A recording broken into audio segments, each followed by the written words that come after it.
Hi all, welcome to my channel. இன்னைக்கு நம்ம என்ன பார்க்க போறோம்னா டிஎன்எஸ் சர்வர் கான்ஃபிகரேஷன் எப்படி பண்றது அப்படின்னு பேக்கெட் ட்ரேசர் லேப் வச்சு நம்ம பார்க்க போறோம். இப்போ நீங்க பார்த்தீங்கன்னா google.com அந்த மாதிரி நீங்க வெப்சைட் டைப் பண்ணீங்கன்னா அது வந்து டிஎன்எஸ் சர்வர் தான் அதை ரிசால்வ் பண்ணி கொடுக்கும். பப்ளிக் டொமைன்ல வந்து பார்த்தீங்கன்னா ஒவ்வொரு இதுவுமே பப்ளிக் ஐபி அட்ரஸ் மேட்ச் பண்ணியிருப்பாங்க. google.com எந்த ஒரு பப்ளிக் இன்டர்நெட் ஹோஸ்டிங் வெப்சைட் இருந்தாலும் அந்த அந்த நேமுக்கு எகென்ஸ்டாக ஒரு ஐபி அட்ரஸை அலோகேட் பண்ணியிருப்பாங்க. அதை ரிசால்வ் பண்ணி கொடுக்கறது வந்து டிஎன்எஸ் சர்வரோட வேலை. நீங்கள் ஒரு இன்டர்நெட் கனெக்ஷன் இருந்தால் உங்களோட டிஎன்எஸ் சர்வர் வந்து குளோபல் டிஎன்எஸ்ஸாக இருக்கும். ஒவ்வொரு இன்டர்நெட் சர்வீஸும் ஒரு டிஎன்எஸ் சர்வர் வச்சுருப்பாங்க. இல்லாட்டி உங்களுக்கு ஓப்பன் டிஎன்எஸ் சர்வர் தெரியும், 4.2.2.2 இல்லை 8.8.8 அதெல்லாம் ஓப்பன் டிஎன்எஸ் சர்வர். எந்த ஒரு பப்ளிக் ஐபியோட என்ட்ரியாக இருந்தாலும் அதில் ஹோஸ்ட் பண்ணிடுவாங்க. அப்போ வந்து நீங்கள் எந்த ஒரு வெப் பேஜ் ஓப்பன் பண்ணாலும் அந்த டிஎன்எஸ் சர்வர் வந்து அதுக்கு ரெஸ்பாண்ட் பண்ணும். ஐபியை மாற்றி கொடுக்கும், ஆட்டோமேட்டிக்காக அந்த வெப்சைட் உங்களுக்கு ஓப்பன் ஆகும் ஐபி அட்ரஸ் இல்லாமல்.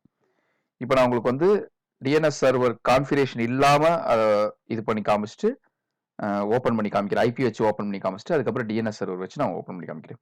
நான் இப்போ வந்து இன்டர்னல் நெட்வொர்க் வச்சு தான் பண்ண போகிறேன். அதனால் ரவுட்டர் எதுவும் எடுக்க போகல. நான் ஒரு சுவிட்சு, ஒரு பிசி, ஒரு வெப் சர்வர், ஓகேங்களா? இதான் நான் வெப் சர்வராக கான்ஃபிகர் பண்ண போகிறேன். இது எல்லாமே ஒரே நெட்வொர்க்கில் தான் இருக்குது, ஓகேங்களா? அதனால் எது டிஃபால்ட் விலான் 1, அதனால் எந்த கான்ஃபிகரேஷனும் நமக்கு தேவையில்லை, ஓகேங்களா? ஒரு செக்மெண்ட் ஐபி நான் இதுக்கு கொடுக்குறேன். இப்போ பார்த்தீங்கன்னா இதோட ஐபி வந்து 192.168.1.10. ஒரே நெட்வொர்க்குங்கிறனால எனக்கு கேட்வே தேவை கிடையாது, ஏன்னா விலான் வழியாகவே ஒர்க் ஆகும். அதே போல் இதுதான் சர்வரை நான் இந்த சர்வருக்கு வந்து 192.168.1.2 அப்படின்னு கொடுத்துட்றேன், ஓகேங்களா? இப்போ வந்து பார்த்தீங்கன்னா HTTP பேஜ், நீங்கள் இதை எடிட் பண்ணுறதுனா எடிட் பண்ணிக்கலாம், ஓகேங்களா? என்ன பண்ணலாம், இப்போ நான் HTML பேஜ் வந்து இப்போ வந்து அலோ வேர்ல்டுன்னு இருக்கு. நான் வந்து நெட்வொர்க் ஃபார் லேர்னர்ஸ் .blogspot.com இது என்னோட இந்த பேஜ், பிளாக்ஸ்பாட் பேஜ், அதனால தான் நான் கொடுக்குறேன். நான் உங்களுக்கு சேவ் பண்ணிட்டேன், ஓகேங்களா? அவ்வளோதான். இப்போ நான் இங்கேருந்து பார்த்தீங்கன்னா ரீச் பண்ணுறேன். பிங் 192.168.1.2 ரீச் பண்ண முடியுது. இப்போ நான் இதுக்கு வந்து map DNS server mapping recording எதுவுமே போடல, அதனால நம்ம அது இப்போ நான் டிஎன்எஸ் சர்வர் ரீச் பண்ணாலும் இது ரீச் ஆகாது, ஓகேங்களா? நீங்கள் வெப் ப்ரௌசரில் போயிட்டு 192.168.1.2 அப்படின்னு ரீச் பண்ணிங்கன்னா ரீச் ஆகும். பார்த்தீங்கன்னா நெட்வொர்க் பிளாக் ஸ்பாட். இப்போ நான் வந்து இது வந்து நெட்வொர்க்கு ஃபார் லேர்னர்ஸ் .blogspot.comனு கொடுத்தோன்னா ஹோஸ்ட் நேம் அண்ட் ரிசால்வ் ஆகலை. இப்போ இதுக்கு என்ன பண்ணுறோம்னா நம்ம டிஎன்எஸ் சர்வர் ஒன்று கான்ஃபிகர் பண்ண போகிறோம். இப்போ நான் என்ன பண்ண போகிறேன்னா டிஎன்எஸ் ரெக்கார்டுக்கு ஒரு டிஎன்எஸ் சர்வர் எடுத்துக்கிறேன். இதுதான் உங்களுக்கு டிஎன்எஸ் சர்வர் ஆக்ட் பண்ண போகுது. இந்த டிஎன்எஸ் சர்வரோட ஐபி வந்து என்ன கொடுக்கணும், இன்டர்னல் செக்மெண்ட்னால சேம் செக்மெண்ட்டில் இருக்கணும். அதனால் ஐபி அட்ரஸ் வந்து 192.168.1.5 கொடுத்துக்கிறேன், இல்லை 4 கொடுத்துக்கிறேன், ஓகேங்களா? அவ்வளோதான், ஐபி அட்ரஸ் கான்ஃபிகர் பண்ணியாச்சு. டிஎன்எஸ் சர்வீசஸ் இதில் நம்ம இதை டிஎன்எஸ் சர்வராக நம்ம ஆக்ட் பண்ண போகிறோம். அதனால் டிஎன்எஸ் சர்வீஸை ஆன் பண்ணணும். ஆன் பண்ணிவிட்டு என்ன name, network for learners .blogspot.com, இதுக்கான ஐபி என்னது, 192.168.1.2. இப்போ இந்த வெப்சைட் யாராவது ரீச் பண்ணாங்கன்னா இந்த ஐபி அட்ரஸ்க்கு டைரக்ட் பண்ணு, ஓகேங்களா? என்ட்ரி போட்டாச்சு, நம்ம க்ளோஸ் பண்ணுறோம். இப்போ நீங்கள் இங்கே போய் இப்போ நீங்கள் கொடுத்தீங்கனாலும் உங்களுக்கு ரீச் ஆகாது. நெட்வொர்க் ஃபார் லேர்னர்ஸ்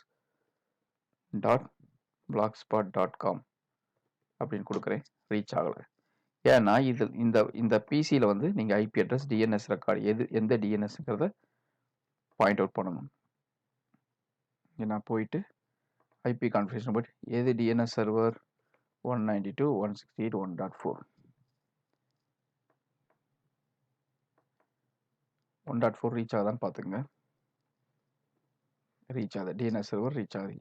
இப்போ நான் வந்து வெப் ப்ரௌசர் போயிட்டு network for learners dot blogspot.com website reach ஆகுது பாருங்க. அவ்வளோதான். டிஎன்எஸ் கான்ஃபிகரேஷன் ரொம்ப சிம்பிள். ஆனால் அந்த டிஎன்எஸ் சர்வர் வந்து உங்களுக்கு ரீச்சபிலிட்டி இருக்கணும். இப்போ நான் இன்டர்னல் நெட்வொர்க்னால ரவுட்டர் எதுவுமே எடுத்துக்கல. இதுவே நீங்கள் அவுட் சைடு நெட்வொர்க்காக இருந்தால் பப்ளிக் ஐபி அட்ரஸ் எல்லாமே out side DNS point out பண்ணியிருப்பாங்க. அந்த டிஎன்எஸ் சர்வருக்கு போய் ரீச் பண்ணும். அந்த டிஎன்எஸ் சர்வர் அதுக்கான ஐபி அட்ரஸ் காமிக்கும். அந்த ஐபி அட்ரஸ் வந்து ரீச்சபிலிட்டி இருக்கணும். உங்களுக்கு இன்டர்நெட் லிங்க்ல வந்து எப்பவுமே டிஃபால்ட் ரூட் போட்டிருப்பாங்க. அதனால எல்லா பேக்கெட்டும் போயிட்டு இன்டர்நெட் கிளவுட்ல அந்த ரூட்டிங் செட் பண்ணியிருப்பாங்க. டிஎன்எஸ் சர்வர் ரீச் ஆகணும். அந்த டிஎன்எஸ் சர்வர் மேப் பண்ணியிருக்க ஐபியும் உங்களுக்கு ரீச் ஆகணும். இப்போ இந்த ஐபி ரீச் ஆகலை. இப்போ நான் இந்த சர்வரோட ஐபியை வந்து 2.1 கொடுத்துறேன் வைங்களே.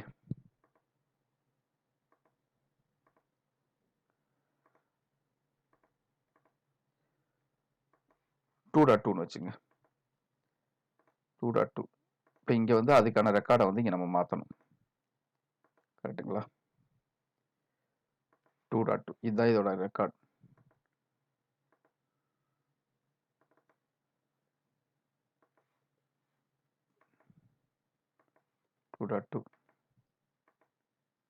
இதை டெலீட் பண்ணிருங்க. இப்போ நீங்கள் அதே வெப்சைட்டை கொடுத்தீங்கன்னா உங்களுக்கு ரீச் ஆகாது.